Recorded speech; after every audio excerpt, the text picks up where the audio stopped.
Assalamualaikum warahmatullahi wabarakatuh. Nama saya Dinda Ermaya Novaliza, NPM 1961201068 dari kelas A semester 4. Baiklah, di sini saya akan menjelaskan mata kuliah Manajemen Sumber Daya Alam dan Lingkungan yang berjudul pentingnya menjaga manajemen sumber daya alam dan lingkungan. Di sini kita sebagai warga Indonesia patut berbangga karena negeri tercinta ini memiliki keindahan alam dan ribuan kebudayaan yang sangat mempesona. Tapi banyak dari pemuda Indonesia yang enggan bahkan memandang kebudayaan Indonesia ini sebagai kebudayaan yang kuno. Mereka menganggap di era globalisasi ini seperti kebudayaan Indonesia ini terkesan ketinggalan zaman karena tidak mengikuti perkembangan zaman. Saya akan menjelaskan terlebih dahulu apa itu sumber daya alam. Jadi sumber daya alam adalah sesuatu yang dapat dimanfaatkan untuk berbagai kepentingan dan kebutuhan hidup lebih sejahtera yang ada di lingkungan sekitar kita. Sumber daya alam terdapat di mana saja, seperti di dalam tanah, di dalam air, permukaan tanah, udara, dan lain sebagainya. Contoh dasar dari sumber daya alam seperti yang pertama ada barang tambang, sinar matahari, ada tumbuhan, hewan, dan banyak lagi lainnya. Jadi sumber daya alam merupakan segala sesuatu yang ada secara alami, yang tumbuh secara alami, dan dapat digunakan untuk memenuhi kebutuhan manusia, untuk kebutuhannya sehari-hari. Ada beberapa kegiatan manusia yang berpengaruh negatif terhadap sumber daya alam, yaitu yang pertama ladang berpindah. Nah, ladang berpindah ini dapat mengakibatkan banyaknya lahan kosong yang tidak dapat menghasilkan sebuah sumber daya alam yang dapat dipakai oleh manusia lain. Sehingga karena banyaknya lahan kosong tadi, kita memerlukan sebuah proses yang panjang agar si sumber daya alam tadi untuk tumbuh.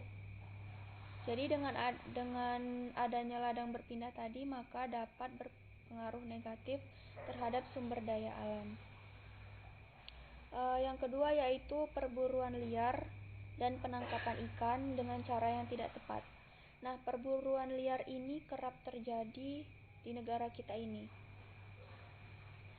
yaitu dengan penembakan secara liar, kemudian melakukan penangkapan secara tidak baik terhadap hewan-hewan yang langka seperti harimau, singa, dan banyak lagi yang terjadi di hutan-hutan di Indonesia ini. Kemudian penangkapan ikan dengan cara yang tidak tepat. Nah, penangkapan ikan ini mereka menggunakan bom di dalam laut, kemudian menggunakan racun untuk menangkap ikan-ikan yang ada di dalam laut agar mereka mendapatkan keuntungan mereka sendiri. Sehingga laut itu tercemar dengan mereka melakukan pengeboman laut dan memasukkan racun ke dalam air. Kemudian ada yang ketiga, penebangan liar, pembukaan hutan, dan kegiatan lainnya yang merusak hutan. Contohnya yaitu melakukan penebangan secara liar. Nah, ini sangat sangat menjadi larangan bagi masyarakat Indonesia, tetapi mereka masih banyak sekali yang melakukan penebangan liar ini atau melakukan penebangan dan pengambilan kayu secara ilegal. agar mereka mendapatkan keuntungan sendiri dengan tidak memikirkan manusia lain, karena kita sebagai manusia kan pasti membutuhkan banyak oksigen. Nah, jika melakukan penebangan secara liar ini, maka oksigen atau paru-paru dunia ini akan berkurang, jadi tidak dapat seimbang karena lebih banyaknya polusi udara dibanding oksigen yang dihasilkan oleh pohon-pohon yang ada di hutan dan lingkungan sekitar kita. Kemudian ada industrialisasi, dapat mengurangi area hutan dan menyebabkan polusi. Nah, industri ini banyak sekali mengeluarkan limbah, ada yang berbentuk cair, ada yang berbentuk asap. Nah, maka itu tadi, asap dapat memberikan polusi saat kita bernapas. Jika kita melakukan penebangan pohon, maka kita tidak akan kebagian oksigen. Jadi pasti banyak penyakit yang dapat membuat kita sakit, yang dapat menyerang kita karena lebih banyaknya polusi daripada oksigen. Kemudian seiring berjalannya waktu, jumlah penduduk yang semakin bertambah. Jumlah penduduk yang banyak itu mengakibatkan kebutuhan hidup manusia itu bertambah besar. Misalnya kebutuhan makan, pakaian, rumah, kendaraan. Usaha pemenuhan kebutuhan manusia menuntut perkembangan teknologi yang semakin maju. Oleh karena itu, perlu ada tindakan pelestarian sumber daya alam, adapun usaha-usaha untuk melestarikan alam, yaitu yang pertama, menjaga kebersihan lingkungan. Contohnya tidak membuang sampah sembarangan seperti di selokan, kemudian di sungai, pantai, karena dapat menyebabkan bencana dan juga dapat merugikan biota laut. Kemudian dengan menjaga kebersihan lingkungan. Selanjutnya yang ketiga ada membuat teras siring pada pertanian di pegunungan. Yang keempat, membatasi pengambilan sumber daya yang berlebihan. Itulah gunanya melakukan tebang pilih-pilih agar kelestarian pohon-pohon di Indonesia ini tetap terjaga kelestariannya. Pelestarian adalah suatu proses atau teknik yang didasarkan pada kebutuhan individu itu sendiri. Kita perlu melestarikan sumber daya alam, baik sumber daya alam yang dapat diperbarui maupun yang tidak dapat diperbarui.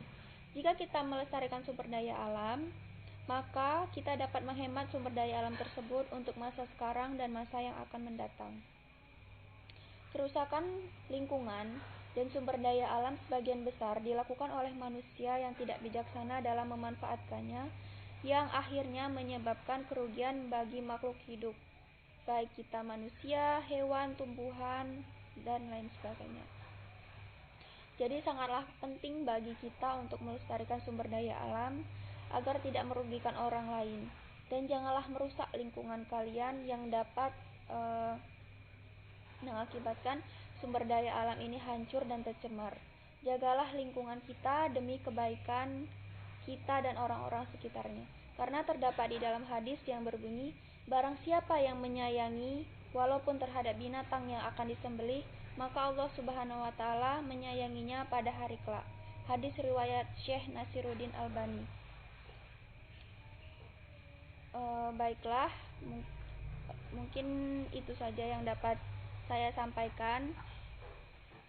Begitu pentingnya kita menjaga sumber daya alam dan lingkungan agar kita tetap bisa mencukupi kebutuhan kita yang sekarang dan di masa yang akan mendatang. Sekian dari saya. Terima kasih. Wassalamualaikum warahmatullahi wabarakatuh.